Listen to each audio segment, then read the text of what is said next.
In this video, we're going to be talking about how to repair an iPhone that won't charge or turn on. So there are a couple of immediate troubleshooting steps, but there are also very advanced solutions that you can go ahead and try. Let's just talk about the immediate troubleshooting steps for now. Use a small, soft brush or toothpick to gently remove lint or debris from the charging port if there is any. Also, try to inspect the cable and adapter for damage and use a known working Apple certified charger.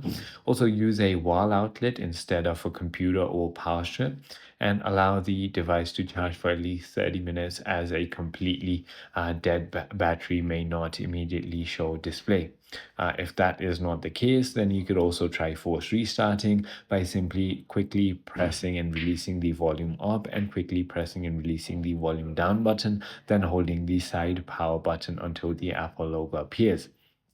It is as simple as that. If none of those work, then definitely try going to a Apple store. I hope this video clarifies everything for you. If it did, hit that like button and I'll see you on the next one.